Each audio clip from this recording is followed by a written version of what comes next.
Hello and welcome to Levitate Live with me, Ryan Nell.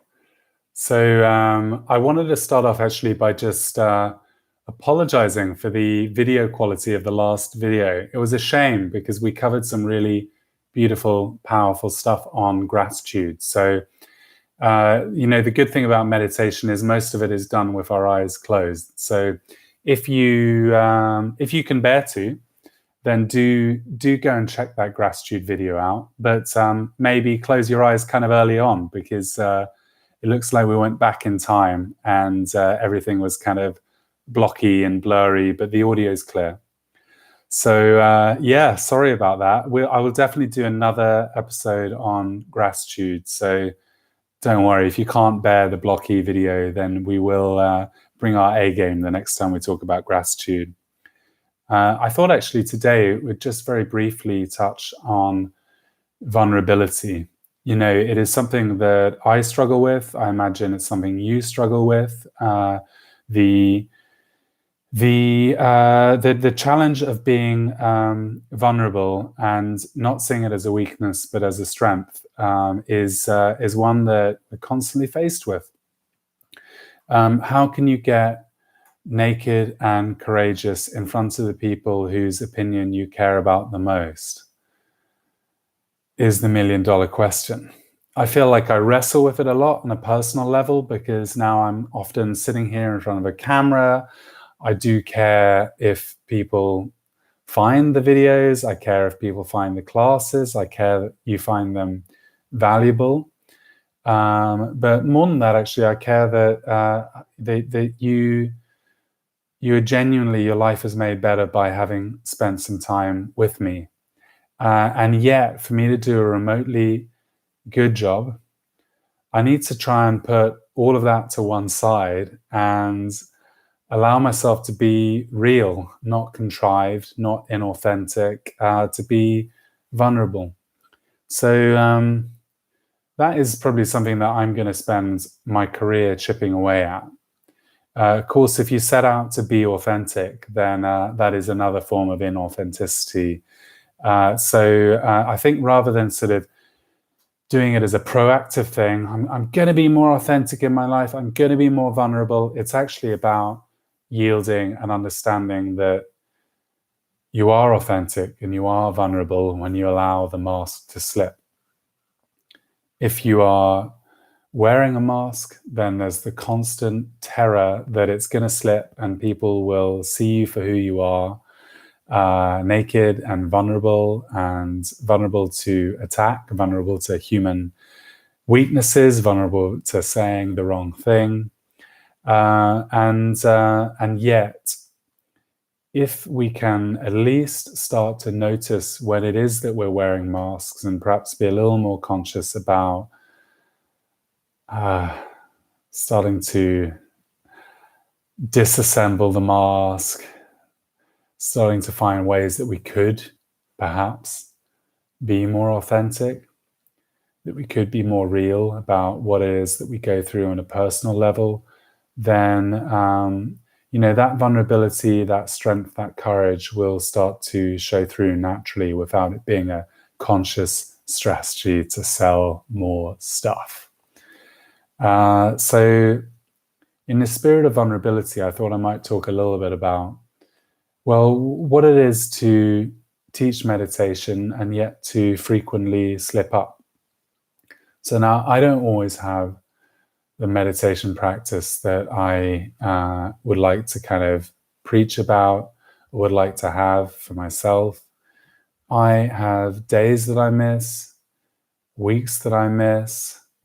But I also know that if I then present as if I've got this 2-hour-a-day practice, that I'm just going to come off as fake. And so I think it's much more powerful for me to let you know that I slip up all the time.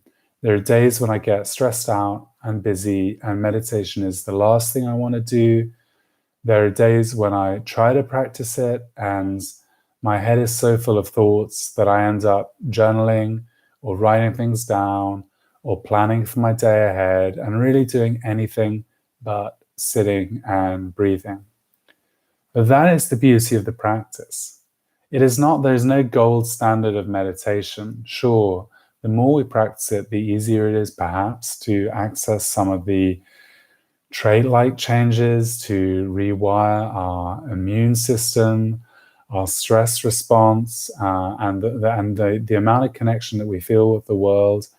But more often than not, it is a hard lesson in just how disconnected we are, just how stressed out we are, and just how difficult it is to stick with a practice which frequently shows you just how disconnected you are when all you want to feel is connection. I struggle with it every day.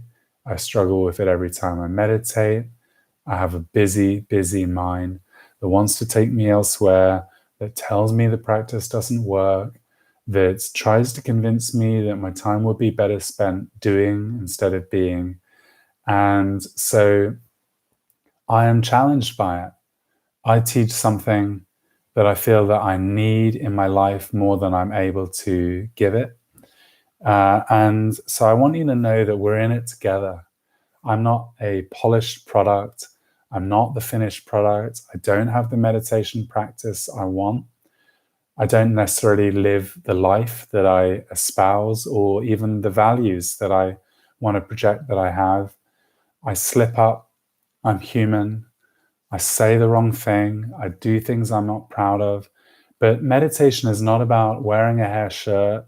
It's not about denying ourselves earthly pleasures. And it's not about retreating from the world. It is about connecting ever more deeply. And connecting ever more deeply means connecting with the flawed, imperfect, messy world that we live in. So give yourself a break. Connect with the world as it is, not the world as it might be, not the world as it was, but with the moments that you have as they develop and flourish and grow and change, and as you develop and flourish and change, knowing that as you're constricted in one area, you're growing in another area, that the point of this is not to have a perfect practice or a perfect life. We're not trying to create this perfect life. We are instead learning a lesson of humility, of yielding, of making space to get naked, to get brave, to get vulnerable with ourselves, in the relationships we have, and in our relationship we have with the world. I hope you found this useful. This is a shorter video than most. Let's just end it by taking a couple of deep, conscious breaths together. In through your nose and out through your mouth. And again, in and out. Committing to letting go of the need to be perfect. Letting go of the need to be complete. To be the perfect version of yourself in every moment. And to instead yield and surrender to the moments we find ourselves in. Thank you so, so much for joining me. I'm Ryan Nell. This is Levitate Live. If you like what you heard here, click the subscribe button, watch some more of our videos, or head on over to the Levitate website. It's levitate.london. All the links are below the video. Or do me a favor and share this with one person in your life who you think might enjoy it. Thank you so, so much, and I'll see you back here soon.